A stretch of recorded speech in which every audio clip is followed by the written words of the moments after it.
Good morning, Facebook. Good morning, family, friends. See my cat? He's bullying me this morning. So I wanted to jump on here and talk about something that's kind of at the forefront of my reality right now. Some stuff that has been going on in the world, and my having a voice in that and a position, my marching and so forth, and just sharing certain things on my Facebook page, like my readings and so forth, has apparently warranted people who consider themselves my friends to reach out to me and, in various degrees, questioning my faith. Some just wanting to understand it, like, what are you? Are you Buddhist? Are you Christian? Some wanting to reprimand me for standing up for my LGBT community and to educate me on their salvation and mine for standing up for them. Some want to just send me quotes from the Bible as some type of evidence of my own wrongdoing and just challenge things that I say and do. And you might be very surprised to hear that I have a very close personal relationship with Yeshua, with Jesus. And that relationship is within me and is extremely important in my life. I also follow the teachings of Buddha, and I make no secret of that. Because while I have a close personal relationship with Jesus, I do not have a close personal relationship with religion, and I never will. Because the relationship that I have with Jesus and what it evokes and creates in me is all love-centered, love-based. And even as a child, every time religion has been introduced to me, it is fear-based teachings that I cannot embody. And I cannot pretend to subscribe to that simply to be accepted by people, simply to be able to get my message across. That would be inauthentic to my true beliefs. Good morning, Caroline. I speak what truth is in me and is inspired in me. And this developing relationship with Jesus started about 4 years ago when God spoke to me and told me to strengthen my bond with Jesus. And, I was like, what? Where did that come from? It was so out of the blue. And I said, I'm cool with Jesus. Me and Jesus get along good. But the truth was that I wasn't, because religion was a great block, a great barricade between me creating a relationship directly with Jesus. Teachings that I rejected even as a child that always felt untrue to me had me associating Jesus and the teachings of Jesus with what I felt deep within my being was being thrown at me to be incorrect, to be false, to make me small, to make me live in fear.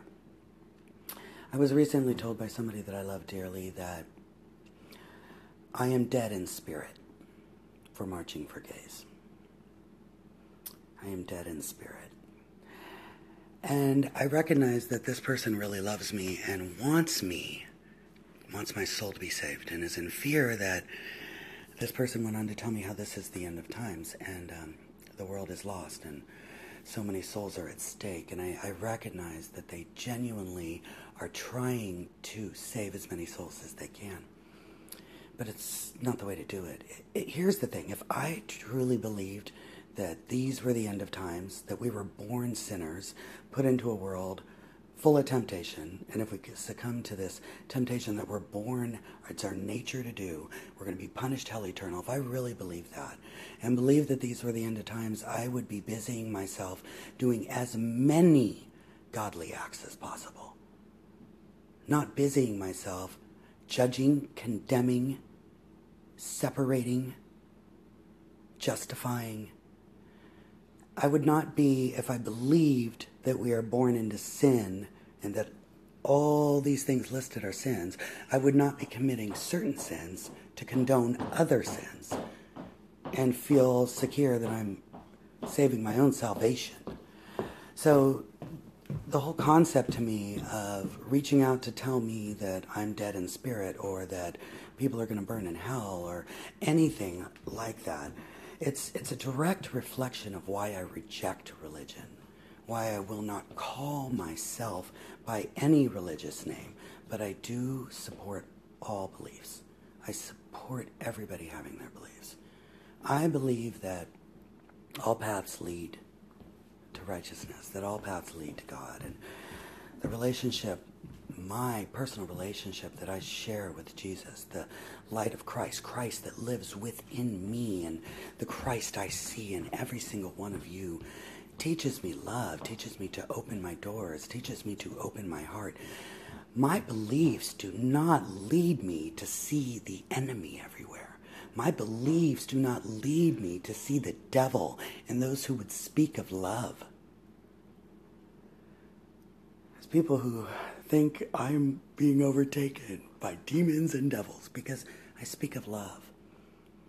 And I could never sign up with a belief system that would have me see the evil in everything, see the devil in everything, especially seeing the devil in those who are preaching love and unity, compassion. Open your heart, open our borders, open our doors, right? Because if these really are the end of times, which I actually believe they're the end of these times as we know it, but if they are the end of times, I believed that, I wouldn't risk my salvation to save my temporary comforts in life or my temporary opinion in life, right? But I don't believe any of that, and I can't pretend that I do, and I won't speak to appease my audience, because we see so many leaders, speakers, and there's a leader and a speaker in every single one of us, but who are led by their audience. And what I mean by that is, before they speak, they consider how they will be received by their audience and curve their speech to be accepted by those who follow them, out of fear of losing their acceptance, their recognition, and their followers. I cannot do that. I can only speak the truth as it arises in me and is shown to me, no matter how it's received, right?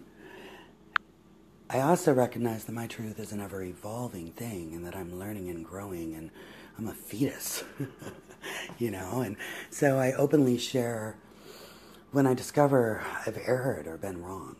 I think having that ability helps me to truly embody humility and to be open to grow more. So, I may feel one thing today and then another tomorrow, but to anybody who is worried about my soul, wants to judge me, wants to judge anybody I speak up for, any of that, don't worry. Don't worry. If these are the end of times, go busy yourself doing godly acts that preserve your salvation. My relationship with Jesus teaches me that we're all saved, that no one is lost, that we all arrive, and that this is the journey that we chose to go through to get there. So that's what I am taught through my personal relationship. And I don't listen to the teachings of man. I listen to the still voice within me that guides me. And rather than judging me for that, focus on your path and your beliefs and actually practicing what you preach, okay? That's all I'm saying. So if there's any questions about my beliefs are mine and they're personal, and I support every single soul in this world having a right to experience whatever beliefs they want, be it Buddhist, Muslim, Christian, the whole gamut of belief systems out there. Everyone has a right to believe what they want to believe, and I support that, and I love that, and I will always stand up for that. I will also always stand up for people loving who they want to love, and me recognizing that it is not my place to ever judge nor condemn another soul for loving who they love. So yes, I will stand up for my LGBT community, because anybody being treated unfairly for any reason is an unjust act, and if I subscribed to religious teachings, I would consider that a sin. So I love you guys. Have an amazing day.